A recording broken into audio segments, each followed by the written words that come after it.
Nakaalis na rin ng bansa si Canadian Prime Minister Justin Trudeau pasado alas 8 ng umaga kanina.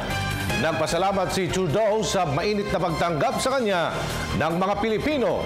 Bago siya umalis kanina, tiniyak ni Trudeau na kanyang reresolbahin ang isyu kaugnay sa 55 containers ng basura ng Canada na ibinagsak sa Pilipinas. Bukod kay Trudeau, nakalis na rin ng bansa ang mga leader ng Papua New Guinea at Indonesia. Narito ang report ni Sweden Velado. Si Canada Prime Minister Justin Trudeau ang unang APEC economic leader na umalis sa bansa ngayong Biyernes. Bago ito sumakay ng eroplano alas 8:45 ng umaga, minsan pa ay kumaway siya sa media at nagsabi ng "Thank you, mabuhay." Si Agriculture Secretary Proceso Alcala ang nagbigay ng send-off sa punong ministro sa Ninoy Aquino International Airport.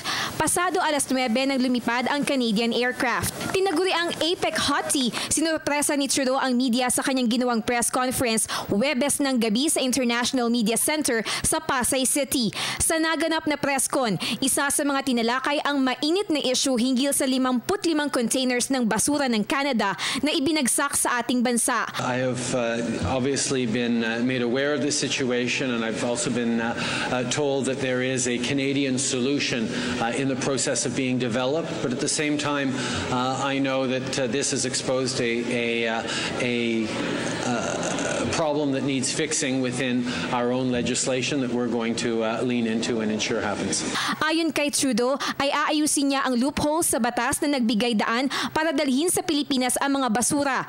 Bagamat hindi direktang sinagot ni Trudeau kung kukunin ba nila ang mga basura, ay tiniyak niyang hahanapan ito ng solusyon. We need to ensure that if a situation like this were to arise once again, that the Canadian government has more power to actually demand action from the companies responsible. I believe there are loopholes here that were allowed to be skirted that we need to make sure we close, both for Canada's interests and for good relationships with our neighbors.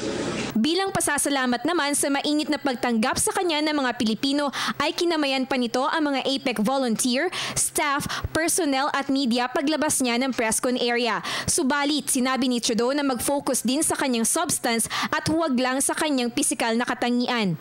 Samantala, pagkatapos ng Canada ay umalis na rin ng bansa si Papua New Guinea Prime Minister Peter O'Neill alas 10:30 ng umaga. Matapos ang APEC Summit, ang kasaping ekonomiyang Indonesia naman ay didiretso sa Kuala Lumpur, Malaysia para sa ASEAN East Asia Summit. At doon ay inaasahang mismo si Indonesia President Joko Widodo na ang dadalo. Para sa APEC 2015, ako si Sweden Velado, Telebisyon ng Bayan.